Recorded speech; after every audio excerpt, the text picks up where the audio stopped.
so it's breaking news today on Friday, September the 4th. The attendance procedure is finally figured out. So yes, it is our Friday update. We'll go through several things that we want to cover with you as we go through our virtual learning. I'm also trying, there are people in this room who are trying to convince me we should do this every Friday during the school year, so maybe this will become a weekly feature.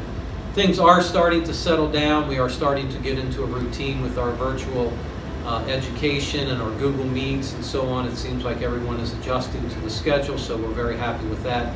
And I am being serious. The attendance issues generated mostly by the Kentucky Department of Education have been mostly figured out, so that situation has also begun to settle down. So we're very happy with what we're seeing as we go around the building with our staff that is here and teaching each day, that things seem to be going much more smoothly than maybe they were the first couple of days. So thank you for everything you've done on your part to take care of that for us.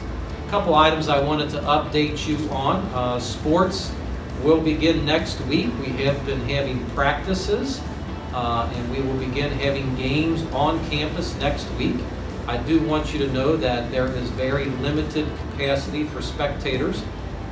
Tickets will be pre-sale only and will mostly only be available to the team members of the group that is participating in the game. So I know next Wednesday we have a girls soccer game and a volleyball game.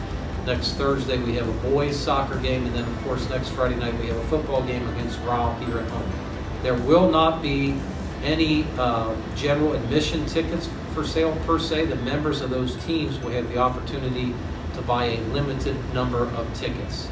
Unfortunately, that's the way that it has to be right now with the guidelines set forth by the Kentucky Department of Education, the Kentucky High School Athletic Association, the Centers for Disease Control, and the Northern Kentucky Health Department, who all have a hand in setting those guidelines.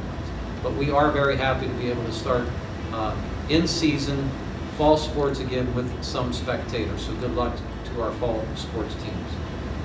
Also, as we tweeted out today, that we will be having a homecoming ceremony this year. We will be able to do our traditional halftime of the football game crowning of a homecoming queen. We will be able to introduce the candidates. You should be looking for some information coming out from each of the sponsors of clubs and sports and activities seeking nominations for candidates for their particular group. We, at this time, however, will not be able to schedule a dance due to many guidelines that would prohibit us from doing that, and we currently cannot schedule a parade. If anything changes with those activities and we are permitted to do those at some point, then we will obviously schedule those at the appropriate time. Last thing I want to let everyone aware of is particularly our freshman students. Many of you recently received correspondence from our superintendent, Mr. Turner, about the possibility of bringing small groups back into the building.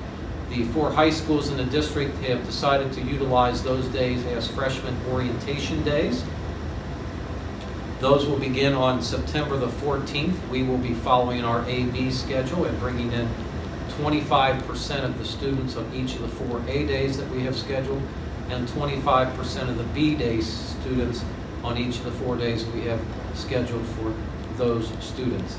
I have a message going out at 3 o'clock this afternoon that covers that orientation program, so make sure you look for that message. And there's also an email being sent to each of the freshman students so that you know if you're an A or B student and what part of the alphabet, what day they are coming. As you may suspect, there are strict guidelines in place for bringing students into the building.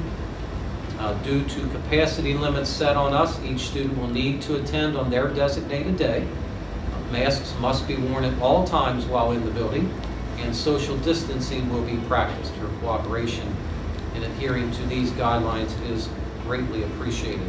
We hope everyone has a great Labor Day weekend. It's a 3-day weekend that I think everyone's looking forward to. The weather is supposed to be beautiful.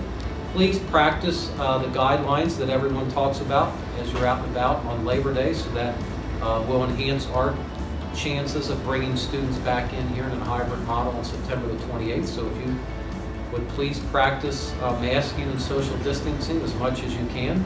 That keeps the numbers down and will allow us to get students back on campus, because we miss the students and we think they must be here in the building. So again, have a great weekend, and we'll talk to you next week.